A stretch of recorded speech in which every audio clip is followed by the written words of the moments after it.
Welcome to talk ঝাল মিষ্টি with Ipsita. আমি ইপসিতা, এখানে নোগালাগালি নখিস্তি অনলি বসছি। তো আজকের ভিডিওর শুরুতে কোনো গান নয়, গান করার মতো অবস্থায় নেই, খুব আর্জেন্ট একটা ভিডিও করতে এসেছি কিছু বিষয় নিয়ে। গতকাল দেখেছেন সন্দীপ একটা লাইভ করেছিল সন্দীপ মিত্র চ্যানেল থেকে, সেখানে বেশ কিছু কথা বলেছে। যখন লাইভটা হচ্ছিল আমরা তখনই জানি যে এই লাইভটার যে আফটার এফেক্ট আসতে চলেছে, আমরা কিন্তু সবাই সেটা প্রেডিকশন করেছিলাম। অনেকেই লিখেই ছিল যে, আমার নাম ঠিক মনে নেই, এরর হয়ে যাবে তাই নাম বলছি না, কিন্তু কথাগুলো বলছি যে এই বসলো বলে, এই লাইভটা নিয়ে এক্ষুনি আমাদের কিমা দিদি বসলো বলে। তো যাই হোক, সেটা তার তখনই সম্ভব হয়নি, তার কারণটা আজকে বুঝলাম। যদিও আমরা যেই আর কি তুফান বা সুনামির আমরা যে প্রেডিকশনটা করেছিলাম সেই প্রেডিকশনটা মিলে গেছে, কিন্তু একটু সময় বেশি লেগেছে। অবশ্যই তার কারণটা বুঝতে পেরেছি যে এতটা দেরি হলো কেন, মানে রাতের লাইভ সেটা রাতেই বসে সঙ্গে সঙ্গে না মিটিয়ে কেন আজকে মোটামুটি বেলা গড়িয়ে গেল, সেটার কারণ কিন্তু কিমা দিদির লাইভ থেকেই বুঝতে পেরেছি। আগে সবার আগে সেটা বলি।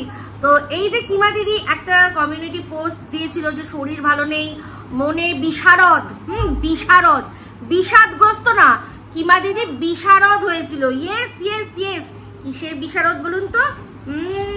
ওই যে মাঝে মাঝে যায় না নগর কীর্তন করার, সেই নগর কীর্তনের, মানে আমাদের কিমা দিদি তো হচ্ছে গিয়ে পরকীয়া বিশারদ। পরকীয়া কখন করলে সেটা উপকারী, কখন করলে অপকারী, আর কি ঠিক কিভাবে করতে হবে, ছেলে মেয়েদের ঠিক কতটা বড় করে দিয়ে তারপর গিয়ে তুমি নগর কীর্তনে করতে পারো, পরকীয়া করতে পারো, একজনের সাথে করো না 10 জনের সাথে করো, যাই করো না কেন, কোনটা উপকারী পরকীয়া কোনটা অপকারী পরকীয়া সেটা তো খুব ভালোভাবে জানে। তাই জন্যই সে হচ্ছে পরকীয়া বিশারদ। তো সেই পরকীয়া বিশারদ সে যে নগর কীর্তন করতে বেরিয়েছিল সেটা কিন্তু আজকে পরিষ্কার হয়ে গেল তার লাইফ থেকে। এই যে 3 দিন আপনারা তার ভিডিও পাননি, ভাববেন না যে আপনাদের দিদির খুব কষ্ট আর কি ছিল বা খুব কষ্টে সে ছিল। আমার মনে হয় না যে খুব কষ্টে ছিল, কারণ ভিডিওর মধ্যে পরিষ্কার দেখলাম মেয়ের সাথে কথোপকথন, মানে ঝগড়া, রীতিমতো লাইভে ঝগড়া। আর সেই ঝগড়াগুলো মানে তাড়িয়ে তাড়িয়ে উপভোগ করে কিছু ভীষণ শিক্ষিত মানুষরা, মা মেয়ের ঝগড়া, দারুণ কন্টেন্ট। তো সেই মা মেয়ের ঝগড়াতেই পরিষ্কার শুনতে পারলাম যে বাড়িতে 3 দিন কাজের লোক আসেনি। ললিতা বলে চলে যা, বিশাখা বলে চলে যা। তো সেই যে 3 দিন যে সে আসেনি সেটা কিন্তু পরিষ্কার মেয়ে বললো, অথচ মা জানি না বাড়িতে থেকে যে 3 দিন একজন কাজের লোক ডুব দিয়েছে। বুঝতে পারছেন তো যে আপনাদের দিদি ঠিক কতটা বিশারদে ছিল, কতটা বিশারদে ছিল, সেই জন্য জানতেই পারিনি বাড়িতে 3 দিন কাজের লোক আসেনি, আজকে গিয়ে বলছে। তো যাই হোক, বাড়িতে 3 দিন যে থাকেনি আর বাড়িতে এসেই সঙ্গে সঙ্গে লাইভটা খুলেই আর কি কারোর মানে অনেকের গোত্তা খেয়ে সঙ্গে সঙ্গে ক্যামেরাটা খুলে বসেছে, সেটাও বুঝতে পারলাম তার হাই টেম্পারেচার দেখে। মানে বাড়ির থেকে এই যে বাইরের থেকে যে এই যে ঘুরে টুরে এসছে বা নগর কীর্তন এসছে বলে আমার মনে হয়, ধারণা, আমি কিন্তু দাবি করছি না, একদম দাবি ভাববেন না, মনে হচ্ছে বাড়িতে থাকলে কাজের লোক 3 দিন আসবে না সেটা কোনো গৃহকর্ত্রী জানে না। এটা কি হতে পারে? হতেই পারে না। তো বাড়িতে নিশ্চয়ই ছিল না, তাই জন্যই আমি অনুমান করছি সে কোথাও একটা গেছিল। তো সেটা কোথায়? অবশ্যই নগর কীর্তন করতে। তো সেখানে বুঝতেই পারছি যে এত তাড়া, যে তাড়াতাড়ি কথাগুলো বলে আগে বাথরুমে যাবো, স্নান করব, তারপরেই ঠাকুরের সামনে গিয়ে উপড়ে পড়বো যে ঠাকুর আমি ঘরটা কিন্তু আমার ঠিক রয়েছে, আমি বাইরের থেকে যা যা করে এসছি, গায়ে বালি কিচকিচ করছে, সেগুলো ধুয়ে চলে এসছি তোমার চরণে, ঠিক আছে? এখন থেকে আমি কিন্তু পতিব্রতা নারী। তাই জন্য মানে যতক্ষণ না আমি ঠাকুরের পায়ের কাছে গিয়ে পড়তে পারছি, বাইরে থেকে এসছি না, ততক্ষণ শান্তি হচ্ছে না। নাহলে ঘরে থেকে আগের দিন ঠাকুর দিয়েছি, কালকে আবার মানে এক্ষুনি ঠাকুরের কাছে না গেলে আমার শরীর আনচান করছে, এটা কি হতে পারে? আপনাদের হয় কি? তো বুঝতেই পারছি পরিষ্কার কিন্তু আগে নিজের চরিত্রটা মেলে ধরলো। তো বহু লোকের সম্মিলিত গোতানির ফল যে আজকের এই লাইভটা, সেটা পরিষ্কার জানতে পারলাম, বুঝতে পারলাম। তো যদিও দেখুন আমি লাইন বাই লাইন আমি কিন্তু বলতে পারি, কিন্তু লাইন বাই লাইন দরকার নেই, আমি পয়েন্ট টু পয়েন্ট ধরে দেবো, দেখবেন তাতেই জয়েন্টে ব্যথা। এমনিতেই দেখেছেন ঢেপি পাঠক দিদিকে তো মানে কি বলবো, পারলে এক্ষুনি পাতার মতোই চিবিয়ে খেয়ে নেয়। তো সেখানে বক্তব্য একটা, যে সন্দীপ গতকাল লাইভে যেটা বলেছে যে সন্দীপকে একটা সময় কিছু মানে বয়স্ক কন্ট্রোভার্সি ক্রিয়েটাররা যেভাবে ছিঁড়ে খেয়েছে সেটা নিয়েও বলেছে যে তারা কি সত্যি মানে তাদের মাথায় কি কিছুই নেই, বা তারা কি তাদের বয়সের লিহাজটা পর্যন্ত করে না, যে কাকে ঠিক কিরকম ভাবে বলতে হবে। তো আমরা ভালো করেই জানি এরকম কে আছে। তার মধ্যে একজন আমাদের অবশ্যই যাকে সুতোটাকে টুনি দিদা নাম দিয়েছিল সে করেছে, আরো অনেকে। আজকে তো একজনের নাম ডাইরেক্ট মানে কিবা দিদির মুখ থেকে চলে আসলো, দীপ্তিদির নাম। সন্দীপ কিন্তু কারোর নাম বলেনি। এখানে অনেকেই আছে সন্দীপের থেকে যারা অ্যাটলিস্ট বয়সে বড়, তো তাদের মধ্যে যে কোনো মানুষ হতে পারে। হঠাৎ করে কিমা দিদি কেন দীপ্তিদির নামটা নিল, তার মানে বুঝতে পারছি দীপ্তিদি আচ্ছা করে গাতন দিয়েছে। আর দীপ্তিদির গাতন দেওয়ার ক্ষমতা আছে সে তো আমরা সবাই জানি। তো একদম দিয়েছে কিমা দিদিকে, এমন দিয়েছে আগে মানে ফিরে এসে ঠাকুরের সামনে পড়তে পারেনি, আগে ওয়াইটির তার ঠাকুরদেরকে আর কি করতে করতে করতে করতে বসে পড়েছে। তো যাই হোক, একটা জিনিস এই যে ঠাকুর বলতে মনে পড়ে গেল, আজকে কিমা দিদি ওপেন বললো দেখবি দেখবি তোকে শেষ করে দেবো, মানে যেন সবটা ওর হাতে রয়েছে, ও বলবে আর সন্দীপ শেষ হয়ে যাবে, তাই না? হাসিও পায় যখন মানুষ নিজেকে ভগবান মনে করে, যদি মনে করে যে কাউকে আর কি শেষ করার ক্ষমতা তার আছে, এইটা ভাবাটাই হচ্ছে সবচেয়ে বড় আর কি বোকামির পরিচয় দেওয়া। তো যাই হোক, বিনাশকালে বিপরীত বুদ্ধি যে মানুষের হয় সে তো আমরা সবাই জানি। তো বিনাশটা আসলে কার সেটা অবশ্যই সময় আসবে আর সময় বলবে। তো এটা বিনাশটা যে সন্দীপের নয় সেটা পরিষ্কার করে বলে দেবো। তো আজকে যেভাবে সন্দীপের নামে মিথ্যে অ্যালিগেশন একটা দিল, তার প্রমাণ স্বরূপ একটা মানে কথা আপনার সামনে তুলে ধরবো। তো সেক্ষেত্রে অবশ্যই আমি এটা মানে এখন আপনাদের আবছা দেখাবো। যদি আমার মনে হয়, যদি আপনাদের বিশ্বাস না হয়, আপনারা লিখবেন, তাহলে আমি এটা মানে পরিষ্কার একটা ভার্সন অবশ্যই সন্দীপের কাছ থেকে পারমিশন নিয়ে তারপর আপনাদের আমি পরিষ্কার ভার্সনটা দেখাবো। এখন আমি এটা আবছা ভার্সন দেখাবো, ঠিক আছে? তো যাই হোক, যেটা বলছিলাম, তো কিমা বলছে যে এত রাগ মানে এত রেগে ফেটে পড়েছে ওর বক্তব্য, যে এই যে সন্দীপ গতকাল যে লাইভটা করেছে, যে কথাগুলো বলেছে, সন্দীপ মনে হয় নিজের বাচ্চার অসুস্থতা অনেকটা আরো অনেক দিন ধরে দীর্ঘায়িত করে সেটাকে বেচার জন্য তার মেন্টালিটি ছিল, যেটাতে কিমা ফোন করাতে সেটাও করতে পারেনি, তাই জন্য নাকি এত রাগ হয়েছে কিমার ওপর। এটা আমাদের কিমা দিদির ধারণা। তো যাই হোক, সবার আগে বক্তব্য সন্দীপ যেটা বললো আর কিমা দিদি যেটা বললো। সন্দীপকে কিমা দিদি বলছে যে হ্যাঁ রে, তোকে তো দর্শকদের খুঁচাতে হয়েছে, কমেন্টে বলতে হয়েছে যে তুমি যে যাকে দিদি পাঠিয়েছিলে তার বর অসুস্থ, তুমি একটা খবর নিও। কেন তোকে খুঁচাতে হলো, কেন তুই খবর রাখলি না? তা কিমা দিদিকেও কিন্তু খুঁচাতে হয়েছে, কিমা দিদিকেও কিন্তু খুঁচিয়ে তারপরেই আমাদের সোনা বাবার খবরটা সে পেয়েছে বা সে খবরটা নিয়েছে। সেও কিন্তু নিজের থাকতে যে ওদের সমস্ত বিষয়, আমি ওদের বাড়িতে যাই না যাই, ওদের এত ভালোবাসি, ওদের সমস্ত বিষয়টাকে নখদর্পণে রাখি, এরকম কিন্তু হয়নি। পরিষ্কার নাম বলেই দিল ওর যে সেই বান্ধবী, গড়িয়ার বান্ধবী, সে বলেছে লাইভ চলাকালীন যে তুই কি জানিস যে ওই বাচ্চাটা অসুস্থ, তোর কি কোনো এটা খবর আছে? তাহলে ও কি নিজে কখনো খবর আগের থেকে রেখেছিল? তাহলে ওকেও ওর বান্ধবী খুঁচালো, সন্দীপকে সন্দীপের দর্শক খুঁচালো। তফাৎটা কোথায় রয়েছে? সন্দীপ তো হলপ করে গলা মানে ভিডিওর মধ্যে বলে না যে সে তার দিদির পাতানো দিদির সাথে সম্পর্ক নেই, তাও তার দিদির কোথায় কি হচ্ছে সব খবর রাখে। সে পরিষ্কার না আগেও বলেছে না পরেও বলেছে যে সে তার দিদির ব্লগ দেখে বা ভিডিও দেখে, এসব তো কোনোদিনও সে স্বীকার করেনি। কিন্তু এই দিদি তো দীর্ঘদিন ধরে বলেছে যে ওদের সাথে ওদের বাড়ি যাই না, ভালো মানে বাড়ি গেলেই ভালোবাসা থাকবে, নালে থাকবে না, এরকম তো কোনো ব্যাপার নয়। হ্যাঁ, এই কথাগুলো তো নিজেই আগ বাড়িয়ে নিজেই তো বলেছে। তাহলে তার কেন বান্ধবীর কাছ থেকে জানতে হচ্ছে যে যেই বাচ্চাটাকে ও আর কি ভাইয়ের বাচ্চা বলে মেনেছিল, যেই বাচ্চাটা ওকে পিসি বলে মেনেছিল, কেন তার খবর তাকে তার বান্ধবীর কাছ থেকে পেতে হচ্ছে? কেন সে নিজের থেকে খবর রাখবে না, তাই না? তাহলে এই যে দোষটা ও বললো যে দর্শকরা খুঁচিয়েছে তারপর সন্দীপ খবর নিয়েছে, তাহলে সেই যুক্তিতেই ওকেও ওর বান্ধবী খুঁচিয়েছে তারপর গিয়ে ও খবরটা নিয়েছে। এবার আছে এই বিষয়টা সবার আগে আমি ক্লিয়ার করব, কারণ এই জিনিসটা ভীষণভাবে আমার চোখে লেগেছে। একটা মানুষকে যদি একদিনও ভালোবাসি, তাদের বাড়িতে যাই, তাদের সাথে মিশি, একদিনের জন্য যদি তাদেরকে আমার ভালো বলে মনে হয়ে থাকে, আর দর্শকদের কাছে তাদের ভালো মানে যে ভালো দিকগুলো আমি নিজেই আর কি তুলে ধরি। ওকে কি সন্দীপরা মাথায় মানে কিছু ঠেকিয়েছিল যে আমরা ভালো, তোমাকে বলতেই হবে, তুমি যে আমাদের বাড়িতে এসছো আমাদেরকে কিন্তু ভালো বলতে হবে? সন্দীপরা কখনো বলেছিল কি? ও তো নিজেই বলেছে যে ওরা ভীষণ ভালো। আপনারা জিজ্ঞাসা করেছেন যখন, তখন মানে যদি আপনাদের চোখেও ওদের কোনো জিনিসটা খারাপ লেগে থাকে, আপনারা জিজ্ঞাসা করেছেন, ও সেটাকে জাস্টিফাই করেছে যে না তোমরা ওদের ভুল বুঝছো, এই বিষয়টা এরকম না, এই বিষয়টা ওরকম। তখন আপনারা বলছেন ও আচ্ছা তাই, ভিডিও দেখে আমরা তো বুঝতে পারি না, তুমি ওদের সাথে থাকো, বসো, ওঠো, খাও দাও, ওদের সাথে চলো, তাই তোমার কথাটাই বিশ্বাস করছি। এই যে সেদিন আমার কমেন্ট বক্সে মিতা দেবী একটা কমেন্ট করেছিলেন, সেখানে উনি বলছিলেন যে ছেলের টাকা দিয়ে আর কি ও বাইক কিনেছে, মানে ওই যে 5 লাখ টাকা।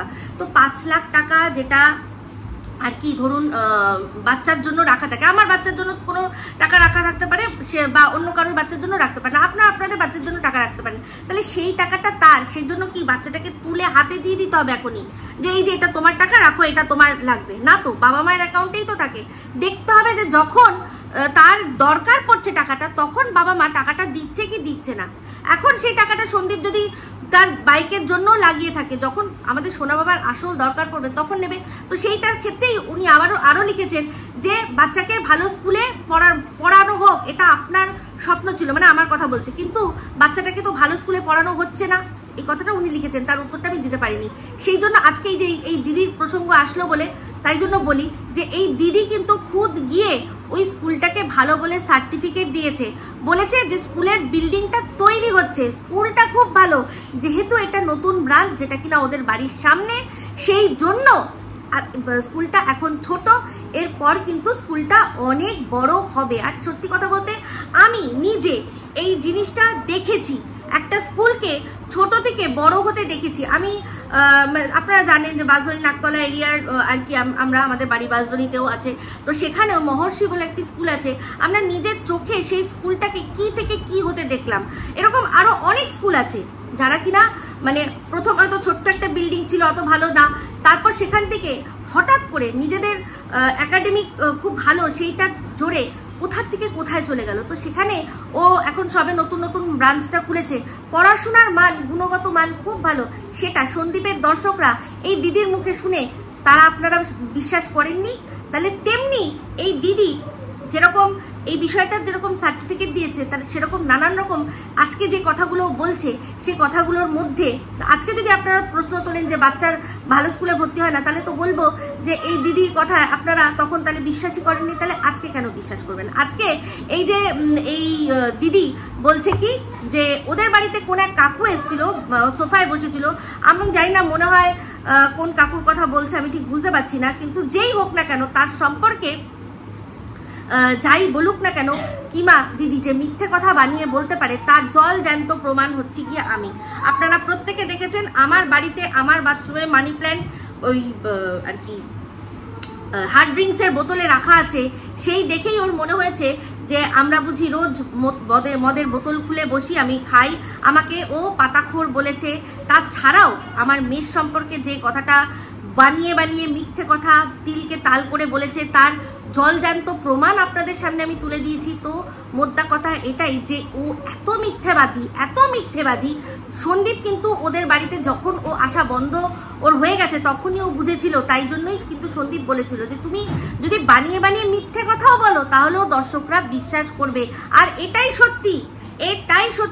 এই যে আমার বাড়িতেও এসেছিল, যদি না আসতো তাহলে কিন্তু ও আমার বাড়ির সম্পর্কে কি বলছে না বলছে আপনারা বিশ্বাস করতেন না, কিন্তু এখন ওর বাড়িতে, আমার বাড়িতে যেহেতু এসছে, তাই জন্য আপনাদের মনে হয়তো একটুখানি মনে হলেও হতে পারে যে কি জানি কি কারণে বললো। তো অবশ্যই আমার দর্শকদের আমি সেটা ক্লিয়ার করে দিয়েছি। আর এই যে কত বড় মিথ্যাবাদী, তার প্রমাণ হচ্ছে গিয়ে ওই বাচ্চাকে কিডন্যাপ করার বিষয়টা, হ্যাঁ, কিডন্যাপ করার বিষয়টা, আরো অনেক বিষয়, হ্যাঁ, যেমন কিনা তারাপীঠে প্রথম যখন ও গেল, সেখানে সন্দীপদের সাথে না গিয়ে ও আলাদা করে পরে সকালবেলা দেখাচ্ছে যে ও এসছে, তার কারণগুলো আশা করি আপনারা সবাই বুঝতে পেরেছেন। কারণ সেই সময় সন্দীপের গাড়িতে ও কিন্তু যদি একা যেত চলে যেতে পারতো, কিন্তু ও তো একা যাবে না, ও তো সাথে কাউকে থাকবে।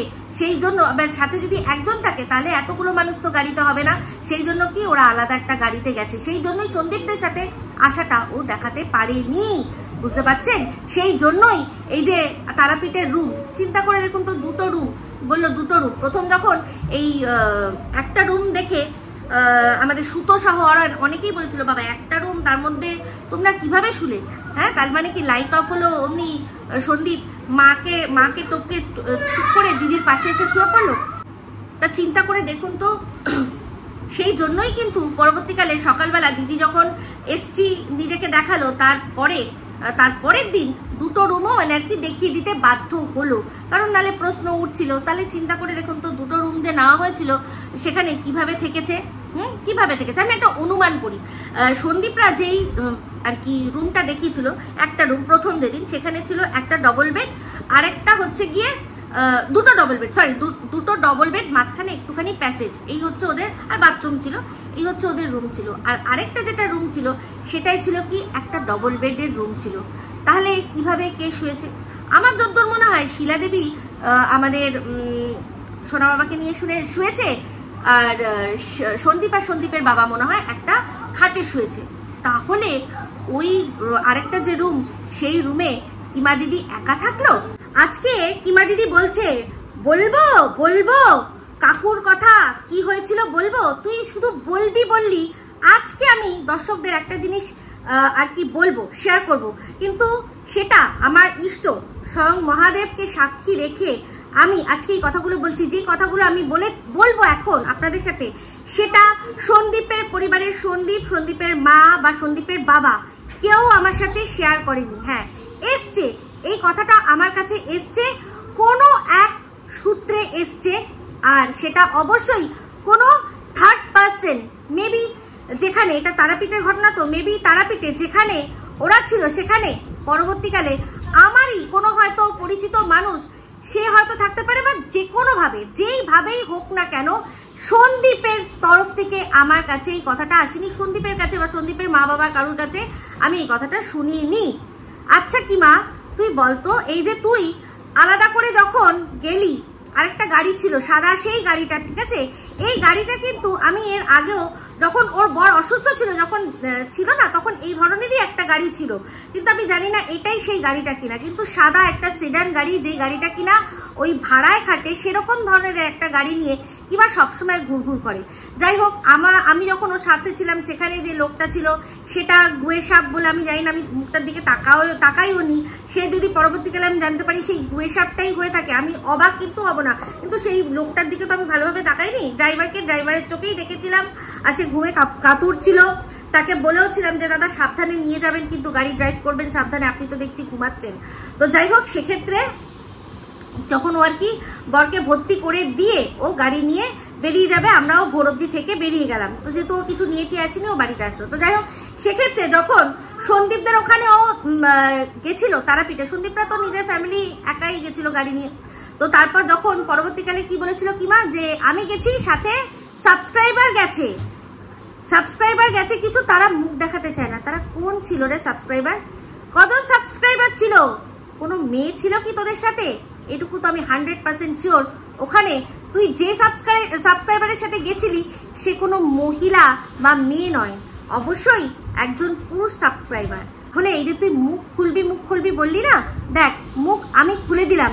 এই খবরটা আমি কিন্তু অনেকদিন আগেই পেয়েছিলাম। অবশ্যই তোর সাথে যখন আমার মানে সম্পর্ক শেষ হয়েছে, ছিন্ন হয়েছে, তখনই কেউ একজন আমাকে এই খবরটা দিয়েছে। তার আগে সে আমাকে হয়তো দেয়নি খবরটা, ভেবেছিল যে তোকে আমি এতটাই বিশ্বাস করি, এতটাই ভালোবাসি যে থুতু দিতে হয় সেই বিশ্বাস ভালোবাসায়। আমার নিজের থুতু দিতে ইচ্ছা করে আমার ওই বিশ্বাস আর ভালোবাসায়, যেটা কিনা তোর ক্ষেত্রে আমি অহেতুক দিয়েছি। সে জানতো যে তোর সম্পর্কে হাজার বললেও আমি বিশ্বাস করব না, তাই আগে তোর আসল রূপটা আমার সামনে এসছে, তারপর সে আমাকে এই সত্যিটা জানিয়েছে। আজকে এই কথাটা বলতে বাধ্য হলাম, কেন বলতো? তুই যেভাবে ছেলেটাকে শেষ করার জন্য পা বাড়িয়েছিস, তুই নিজে শেষ হয়ে যাবি, আর ওকে বাঁচানোর জন্য আমাকে এই কথাটা বলতেই হলো। তো বাদ বাকি সন্দীপ নিজে মুখ বন্ধ রেখেছে, ওর মুখ বন্ধ আছে, বন্ধই থাক, নাহলে তোর এই গাটার মাউথটা না, গাটার মুখটা যেভাবে খুলছিস তুই দেখ না, তোর 63 থেকে আর এগোচ্ছে না, আর এগোবেও না, তুই আরো পিছবি। তোর 63 জায়গায় তুই যদি 1000টা আর কি চ্যানেল ক্রিয়েট করে, আইডি ক্রিয়েট করে যদি ফেক ভাবেও বাড়াস না, কিন্তু তোর ভিউজ বলে দেবে যে তুই কিরকম ভাবে শেষ। কে গেছিল রে, কোন জন গেছিল তোর সাথে, কোন সাবস্ক্রাইবার এমন যাকে তুই সন্দীপদের সাথে ঘুরতে নিয়ে গেছিলিস? আর তারপর তো সেখান থেকেই তোরা কোথায় গেলি, ওই যে সেই হাজারদুয়ারি, সেখান থেকে সেই যে রান্না করা হাতটা, ওটা কোনো মহিলার হাত ছিল রে, কোনো মহিলার হাত ছিল যে রান্না মাংস কষাচ্ছিল, ধুপ করে বন্ধ হয়ে গেল। 31st নাইট ছিল, পরিষ্কার মনে আছে, হ্যাঁ 31st মনে ছিল। তাহলে বল, তুই মুখ খুলবি, তোর সমস্ত কথা কাচ্চা চিঠা বেরিয়ে আসবে। আর এখন তো তোর সাথে আমার কোনো সম্পর্ক নেই, এরকম তারা তারা জায়গা থেকে প্রত্যেকটা মানুষ তোর সম্পর্কে আমাকে কোনো না কোনো প্রমাণ দেওয়ার জন্য বসে থাকবে। তাই খবরদার, যাদের মেয়ে হয়ে সেই মেয়ের জায়গাটা তো রাখতে পারিস নি, তাদের শেষ করার চেষ্টা কোনোভাবে করিস না, তুই নিজে শেষ হয়ে যাবি। আজকে যখন কিমা দিদি বলছে যে হ্যাঁ, ওর ওখানে কমেন্ট বক্সে কমেন্ট আসছে যে ওই তো পিআইইউ মানে পিউকে নিয়ে সন্দীপ একটা ঘরে থাকবে, আর ওর বাবা মা তো এতটাই নোংরা, সেটা আর কি তারা দেখবে। তাহলে ও বলছে হ্যাঁ ঠিক বলেছো, সত্যি তো ওর বাবা মা তাহলে কিভাবে এগুলো প্রশ্রয় দেয়। কিরে, তারাপীঠে গিয়ে কিভাবে প্রশ্রয়টা নিয়েছিলি? হ্যাঁ রে কিমা, কিভাবে প্রশ্রয়টা নিয়েছিলি? কি করে রে, তোর এই কাকু যে তোকে একা ওই রুমে শুতে দিল, একা তোকে কি করে শুতে দিল ওখানে? এটা তো 100% শিওর যে ওই যে ডবল বেডের রুমটা ছিল, ওখানে কিন্তু শিলা দেবী একটা বেডের মধ্যে সোনা বাবাকে নিয়ে শুয়েছিল, সেটা আমরা দেখেইছি, আর একটা বেডে বাপ ছেলে দুজনে শুয়েছিল। তাহলে তোকে একা একটা রুমে শুতে দিল কাকু কাকিমা? তখন মনে হয়নি এটা, তখন তোমার মনে হয়নি যে কাকু কাকিমা কি করে প্রশ্রয় দিচ্ছে? জানোয়ার তুই হচ্ছিস একটা জানোয়ার শয়তান, যে কিনা শয়তানরা কি করে বলতো, নিজের মন মানি না চললেই মানুষকে ধ্বংস করে। যারা সত্যি ভালোবাসে না, তারা যদি দেখেও যে কোনো কারণে ক্ষতি হচ্ছে, তারা কিন্তু সেখান থেকে সরে আসবে। আজকে তুই বলছিস যে ম্যাডাম কি না, ম্যাডাম হচ্ছে সাপ, সেই অজগর সাপ যে তোকে গিলে খেয়েছে। তাহলে কুমিরটাকে, এটা তো পরিষ্কার যে খাল কেটে কুমির তুই কিন্তু ঢুকিয়েছিলি, মানে এই যে পিআইইউ নামটা দিচ্ছিস, এই পিআইইউ কে তুই ওদের বাড়িতে ঢুকিয়েছিলি, বুঝতে পেরেছিস? যেরকম কাকু কাকিমা তারাপীঠে তোকে একা একটা রুমে শুতে দিয়েছে, তেমনি যদি এখন ওদের বাড়িতে এসে শোয়েও, যেটা তুই বলছিস, আমি কিন্তু কোনো প্রমাণ পাইনি, তাহলে ক্ষতি কি আছে? কাকু কাকিমাকে তো তুই রাজি করালি, কাকু কাকিমাকে তো তুই বোঝালি, যেখানে কিনা তোর ঘরে বর রয়েছে, তোর বর থাকা সত্ত্বেও তোর কাকু কাকিমা দেখলো যে তুই চলে গেলি ওদের সাথে, আর কিরকম ভাবে রয়েছিস সেটা যদি কাকু কাকিমা মেনে নিয়েছে, সেটা তো তুই বানিয়েছিস রে। তাহলে তার ছেলে যদি তার বান্ধবীকে বাড়িতে নিয়ে আসে, বাড়িতে এসছে, এটা তো আমরা দেখেছি, তারপরে এটা কি হয়েছে? যদি সেটা হয়ও, তাহলে তুই তার পেছনে দায়ী, তুই করেছিস, তুই বুঝিয়েছিস যে আমি যদি এরকম করতে পারি, তাহলে ওর তো বউ নেই, ও তো একা, ওর যদি একটা বাড়িতে বান্ধবীও আসে, অসুবিধা কি? মনে নেই তুই তো কেঁদে কেঁদে সবাইকে বোঝাচ্ছিলি না? তো দিদি না দেখে শিখছো নাকি? না পরশুদিন একটা ভিডিও ছেড়েছি না, একটুখানি আমি একটু ইমোশনালি আমার ওখানটা আমি বলেছি যে সন্দীপে কষ্টটাও তো তোমরা বুঝবে যে বিগত 11 মাস কিভাবে আছে। অ্যাডভান্স হতে পারে না, আমি এখনো আগে এই ঝামেলা মুক্ত হতে পারিনি, তারপরে আবার কি এটা কাটিয়ে উঠতে পারিনি এখনো। এসব নিয়ে আমি ভাবতেই পারছি না। আমি শুনেছি, শোনো, গর্ত যদি তোমায় বোঝাই করতে হয়, পাশে একটা গর্ত কাটতে হবে। আচ্ছা, মানে একটাকে তোমায় ভুলতে গেলে আর একটাকে এক বিপদ ছাড়ানোর জন্য আরেকটা বিপদে পড়তে হবে, সেটাই। এখন আমি বলছি না তোমার উল্টোপাটা, তুমি দেখবে, ধীরে সুস্থে পছন্দ করবে। অনেক সময় আমরা ধীরে ধীরে আমরা কচ্ছপের মতন এগোবো, দেখবো, যখন ভয় দেখবো টুকুস করে খরচে ঢুকে যাবো। কচ্ছপ কিন্তু কি তার মুন্ডুটা বের করে, আশেপাশে দেখে নাই, বিপদ দেখলেই ঢুকে যায়। তা আমরা সেরকম ভাবে এগোবো, মানে ধীর গতিতে ধীরে পা ফেলবো। কিন্তু না বলে তো হবে না, টেনশন নেই, আমি ভুগছি এখনো পর্যন্ত। নিজের কথাটা ভাবলে হবে না, কাকিমার বয়স হচ্ছে। হ্যাঁ, যতদিন পারবে, যতদিন আছে চালিয়ে যাক না। আরে তারপরে তো ওনার সুটটা দিতে হবে না, বৌমা একটু পায়ে তেল মাখাবে, গরম তেল করে। হ্যাঁ, সেই এক বৌমা তেল মাখিয়ে আমাকে পায়ে স্লিপ করে, এত স্লিপ হয়ে গেছিল যে হুটকে আমি উল্টে পড়ে গিয়ে ভেঙে গেছে। তখন তো সীমাতি ছিল না তোমাদের জীবনে, সীমাতি থাকলে প্রথম থেকেই ডান্ডার ভাগে ঠান্ডা। না না শোনো, আমি যেটা বলছি, স্বামীর সেবা তুমি কিন্তু আগে করবা, আর বউ এলে শাশুড়ি সেবা করবে। সন্দীপের ব্যাপারটা একটু বোঝো, যেটার আমি প্রমাণ দিয়ে দিয়েছি। কি করতে হবে, আমরা আস্তে আস্তে এগিয়ে এগিয়ে যাব, যেই খোলসে ঢুকে যাব, একটা গর্ত বোঝাতে গেলে আরেকটা গর্ত ঘুরতে হয়। তুই সব করেছিস, এখন বলতে আসছিস জানোয়ার মেয়ে ছেলে, তুই একটা জানোয়ার। তো যাই হোক বন্ধুরা, যেটা বলছিলাম আসল কথা সেটা হচ্ছে গিয়ে, এই যে একটা বিশাল বড় অ্যালিগেশন সন্দীপের উপর লাগিয়েছে যে ওর বাচ্চার অসুস্থতা বেঁচে বেঁচে খেতে চেয়েছিল, সেই জন্য আজকে আপনাদের একটা বাধ্য হয়ে আমি একটা স্ক্রিনশট দেখাচ্ছি। এখানে দেখুন, যেই সময় জাস্ট আমি দেখেছিলাম যে সন্দীপ আমাদের সোনা বাবার মুখে মানে নেবুলাইজার, ওরা বাচ্চা অসুস্থ, সঙ্গে সঙ্গে তারপরেই আমি সন্দীপকে মেসেজ করেছি। তখনও কিমা দিদি জানে না যে বাচ্চা অসুস্থ, ঠিক আছে? তখন ওর কাউকে সন্দীপ বলেনি যে বাচ্চা হসপিটাল থেকে চলে এসছে। আর এরকমও নয় যে আমি ওখানে গিয়ে খবর নিতে পারবো যে বাচ্চা আদৌ ওখানে আছে কি নেই। তাহলে তার আগেই কিন্তু সন্দীপ আমাকে ডিক্লেয়ার করে দিয়েছে যে ভালো আছে, ওকে নিয়ে বাড়িতে চলে এসছি। আর আমি যে পার্সোনালি খোঁজ নিয়েছি সেটাও আমি জানাতে আপনাদের চাইনি, কারণ আমি শুধুমাত্র বাচ্চাটা কেমন আছে সেটাই আমার জানার দরকার ছিল। বাচ্চাটাও কেমন আছে, এই দেখুন দেখে নিন বাচ্চা কেমন আছে, আপডেট দিলাম, ওইটা দিয়ে ইনকাম করার আমার কোনো টার্গেট ছিল না। তাই সন্দীপের সাথে যে আমি ওকে আগেই খবর নিয়েছি বাচ্চার সম্পর্কে, এটা আমি জানাতে চাইনি। সন্দীপ, তুমি আমাকে প্লিজ ক্ষমা করো, এটা তোমার আমার মধ্যে, তুমি জানো ভালো করে যে তোমার সাথে আমি মানে মাসের পর মাস হয়ে যায়, বছর ঘুরে যায়, তাও আমি তোমাকে কোনোদিনও মেসেজ করি না। কিন্তু সেদিন বাচ্চার শরীর খারাপ দেখে আমি নিজেকে ধরে রাখতে না পেরে তোমাকে মেসেজটা করেছিলাম, যার তুমি উত্তর দিয়েছিলে। তাহলে এই কিমা শোন, তুই যদি সত্যি ভালোবাসতিস না, যদি একদিনের জন্য ওই যে রাখিটা পরিয়েছিলি সেটার মধ্যে যদি কোনো সত্যিটা থাকতো না, বা এই যে ঠিক ফোঁটাটা দিয়েছিলি যেটা কিনা ওরা নিজের বংশের নিয়ম ভেঙে ফোঁটাটা তোর হাত থেকে নিয়েছিল, যদি সত্যি তোর মনে থাকতো না, তোর মুখ থেকে এটা আসতো না যে ওর বাবাটা তার বাচ্চাটাকে বেচার জন্য আর কি উদ্যোগ করেছিল, যেটাতে তুই জল ঢেলে দিয়েছিস বলে এত রাগ। সন্দীপ কখনোই চায়নি তার বাচ্চাকে বেচতে। তার বাচ্চা তার জীবনের একটা অংশ, তার ব্লগের একটা অংশ। আপনারা বাচ্চাকে দেখতে চান বলে সন্দীপ আরো দেখায়, কারণ আমরা সবাই দেখতে চাই, তাই জন্য।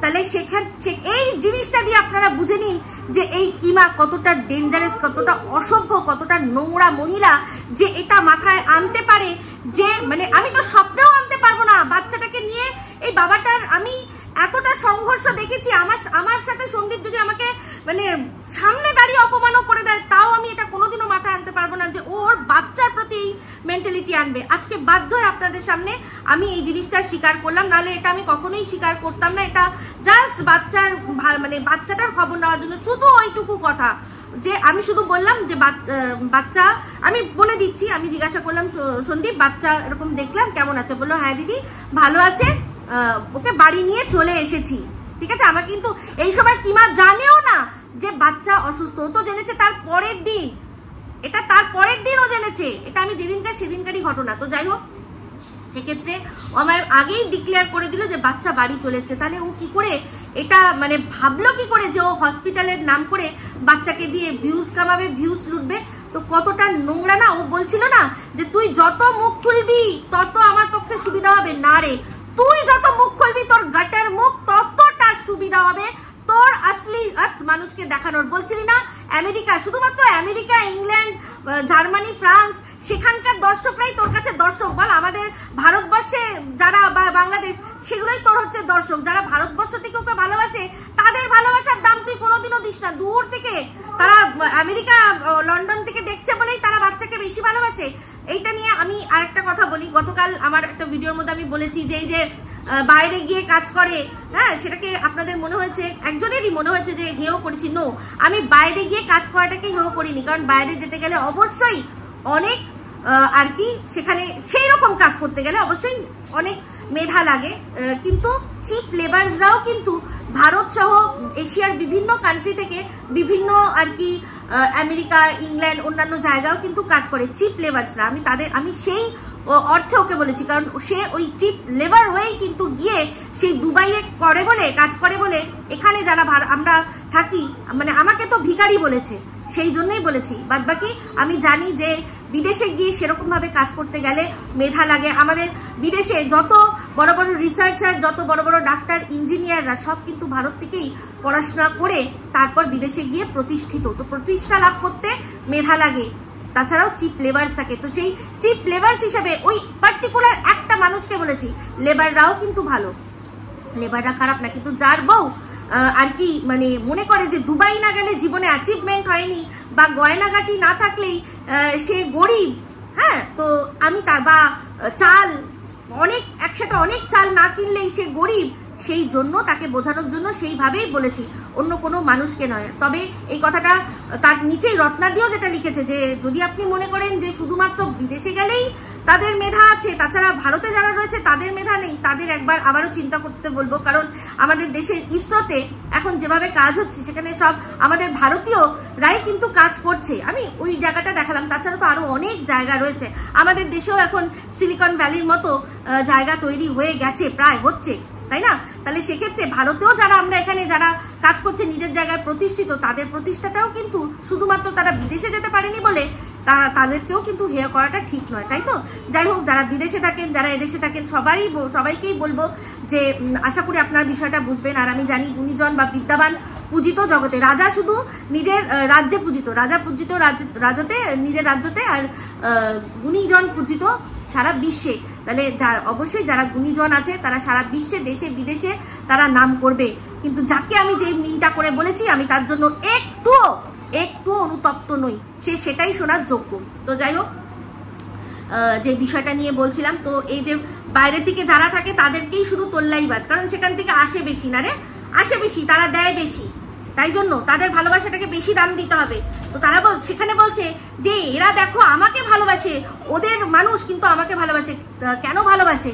ওদেরকে কেন ভালোবাসে না? কারণ তুই ওদেরকে ভুল বুঝিয়ে রেখেছিস, তুই ওদের বাড়িতে গিয়ে ওদের সাথে মিশে ভুল বুঝিয়ে রেখেছিস। আমি যতটা সম্ভব পারবো তাদের ভুল ধারণা আমি ভাঙানোর চেষ্টা করব। আর তুই যে মিথ্যেবাদী, তোর বানানো মিথ্যে গল্পগুলোতে তোর পাতা ফাঁদে যেন মানুষ পা না দেয়, সেটার জন্য চিন্তা করতে বলবো।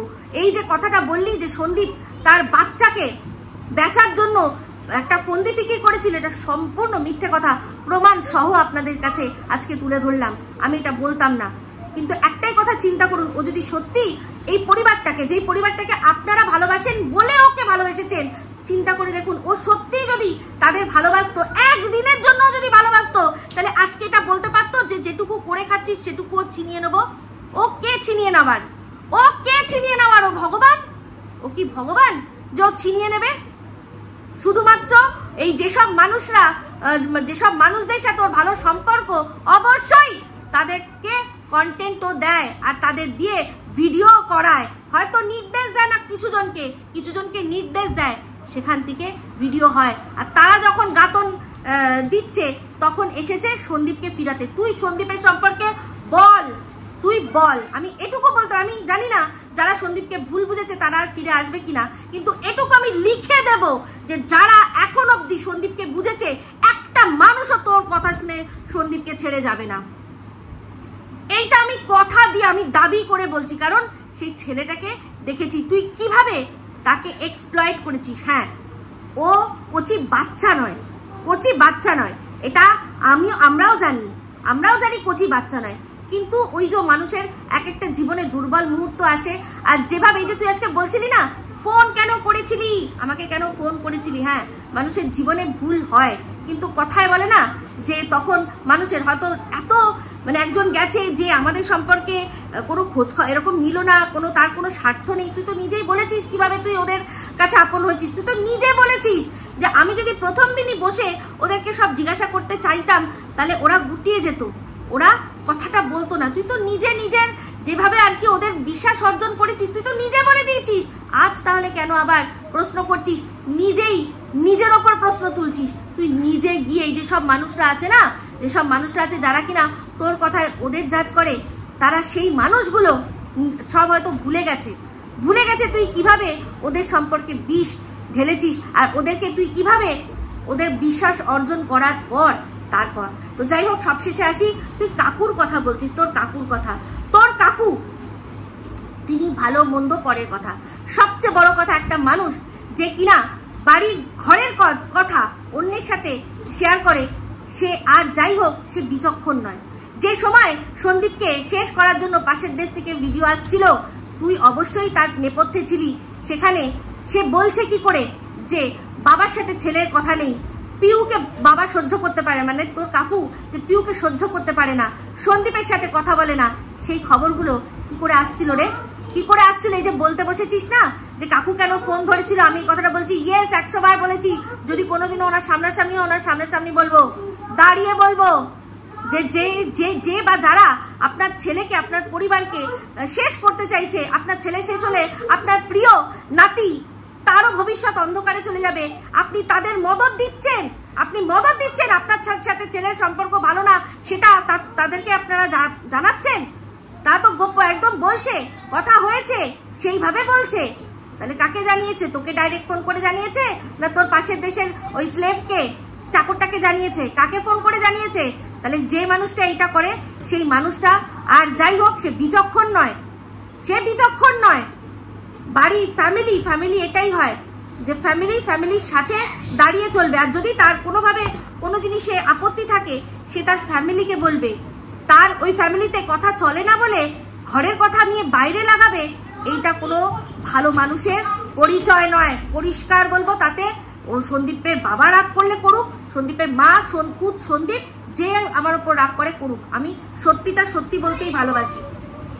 তো সেক্ষেত্রে সন্দীপ বলল যে এরপর হয়তো ফোন ধরবে কি ধরবে না, এবার উনি ইচ্ছায় ধরবেন না নাকি সন্দীপের চাপে বা ওদের বাড়ির চাপে আমি জানি না। যদি কোনোদিনও জানতে পারি যে উনি ওনার নিজের ভুল রিয়েলাইজ করে তারপর কথা বলা বন্ধ করেছেন, তাহলে আমি খুব খুশি হব। কারণ এটা জানি মানুষ মাত্রই ভুল হয়, মানুষ চিনতেও ভুল হয়। কারণ যে মানুষগুলো আছে না, তারা মানে অমানুষগুলো মানুষের মতোই দেখতে হয়, তাই জন্য। তো যাই হোক, সন্দীপ যেটা বলেছে যে আমার বাড়িতে যদি আসেও ঘরে ঢুকতে দেবো না, বাইরে চেয়ার পেতে দেবো। তো সন্দীপকে একটাই কথা বলবো, মনুষ্যত্ব মানুষের সাথেই দেখাবে, যে কিনা পণ নিচ্ছে তোমাকে শেষ করার জন্য, তার জন্য বাইরেও চেয়ার পাতবে না।